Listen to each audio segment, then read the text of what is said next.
আসসালামু আলাইকুম ভিউয়ার্স, আমি মান্তা। আপনাদের সবাইকে স্বাগতম আমাদের ইউটিউব চ্যানেলে উপস্থিত থাকার জন্য। বন্ধুরা, কেমন আছেন সবাই? আশা করি সবাই খুবই ভালো আছেন। আপনারা জানেন, আমরা আমাদের ইউটিউব চ্যানেলে ফোনকে নিয়ে বিভিন্ন গুরুত্বপূর্ণ কালেকশন আপনাদের সামনে তুলে ধরি, যেটা আপনাদের গতানুগতিক লাইফে আপনার ফোনকে নিয়ে অনেক বেশি হেল্পফুল দিবে। আর আজকের এই ভিডিও তেমনই একটা জিনিসের উপর ভিত্তি করে বানানো, যেটা আপনাদের কাছে শেয়ার করতে পেরে আমরা খুবই খুশি হব। বন্ধুরা, নিশ্চয়ই এমন কোনো দুর্ঘটনা শুনেছেন যে ফোন ব্লাস্ট হয়ে অনেক বেশি সমস্যার ক্রিয়েট হয়েছে, বা ফোন ব্লাস্ট হওয়াটা মূল একটা কারণ ফোনও দুর্ঘটনার। আর আজকে আমরা সেই সম্বন্ধে আপনাদের জানাতে এসেছি। মূলত শাওমি আর স্যামসাং ব্র্যান্ডের ফোনগুলো ব্লাস্ট হওয়ার সম্ভাবনা সবথেকে বেশি থাকে, আর মূলত এই ফোনগুলোই ব্লাস্ট হয়। আর কী কারণে ব্লাস্ট হয় সেটা জানাতে আজকে আমাদের এই ভিডিও। বন্ধুরা, এটা মূলত একটি সতর্কতামূলক ভিডিও, যেটা আপনাদের সামনে আমরা তুলে ধরছি। আমাদের এই ফোনগুলো ব্লাস্ট হওয়ার পিছনে মূল কারণ কিন্তু ব্যাটারি। ধরেন আমাদের ব্যাটারি কখনো ওভারলোডেড চার্জ নিল, সেটা কিন্তু সমস্যা হতে পারে, ব্যাটারি ফুলে যেতে পারে। আর ব্যাটারি ফুলে গেলেই ব্যাটারিটা কিন্তু ব্লাস্ট হয়ে যাবে, তার সাথে সাথে ফোনটাও নষ্ট হয়ে যাবে, আগুন ধরে যাবে। সেকেন্ড পয়েন্ট হলো আমাদের ব্যাটারির চার্জিংয়ের শর্ট সার্কিট। চার্জে দেওয়ার পর নেগেটিভ আর পজিটিভ পয়েন্ট একসাথে হয়ে গেলে সেটা কিন্তু শর্ট সার্কিট হওয়ার সম্ভাবনা বেশি থাকে, যার ফলে ব্যাটারিটা ব্লাস্ট হয়ে যায়। থার্ড নাম্বার হলো ব্যাটারি চার্জিংয়ের বিষয়টি।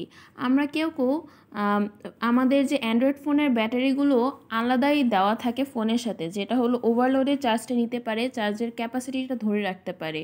কিন্তু আমরা অনেকে নর্মাল ফোনের ব্যাটারিগুলো দিয়েই আমাদের অ্যান্ড্রয়েড ফোনগুলো চার্জ দিয়ে দিই, যার ফলে আমার ফোনের কিন্তু ব্যাটারিটা অনেকাংশে নষ্ট হয়ে যাবে বা ব্লাস্ট হয়ে যাওয়ার সম্ভাবনা থেকেছে।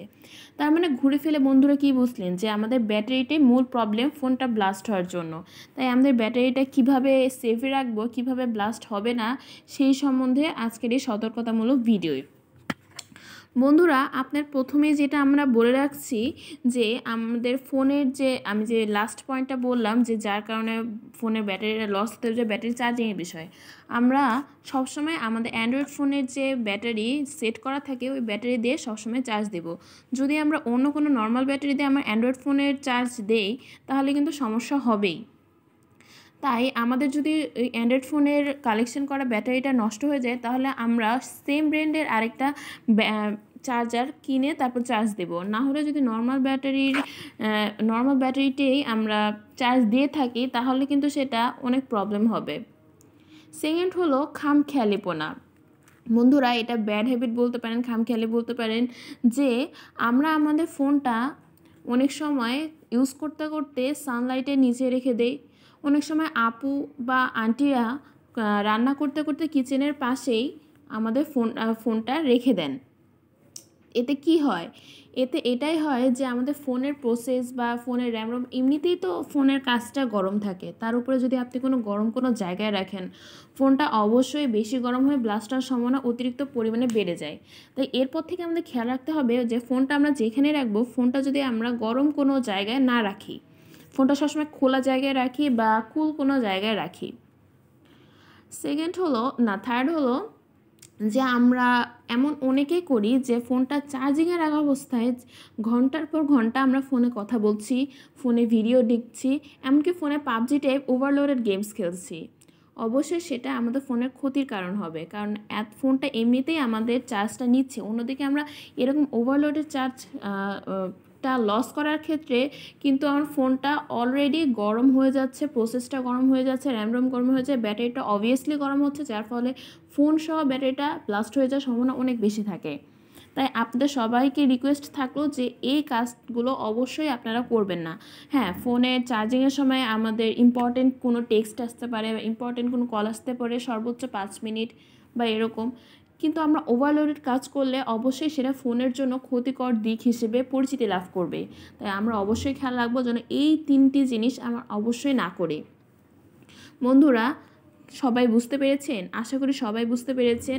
আপনারা যদি এরকম সতর্কতামূলক ভিডিও আরও পেতে চান তাহলে আপনাদের মূল্যবান কমেন্টসের মাধ্যমে আমাদের অবশ্যই জানাবেন। আর আমাদের এই চ্যানেলে ফোনের ব্যাপারে যেহেতু বিভিন্ন ইনফরমেশন কালেক্ট করে দেওয়া হয় আপনাদেরকে, তাই যদি আপনারা পেতে চান তারা অবশ্যই এই চ্যানেলে সাবস্ক্রাইব করে রাখবেন। আর যারা অলরেডি সাবস্ক্রাইব করেছেন তারা সবাইকে থ্যাংক ইউ সো মাচ। ভালো থাকবেন, সুস্থ থাকবেন। আর নেক্সটে এরকম কোনো ফোনের বিষয়ে গুরুত্বপূর্ণ জিনিস নিয়ে আপনাদের সামনে আবার হাজির হব। আসসালামু আলাইকুম, থ্যাংক ইউ সো মাচ। আর ভিডিওটি ভালো লাগলে অবশ্যই লাইক কিন্তু মাস্ট। ভালো থাকবেন।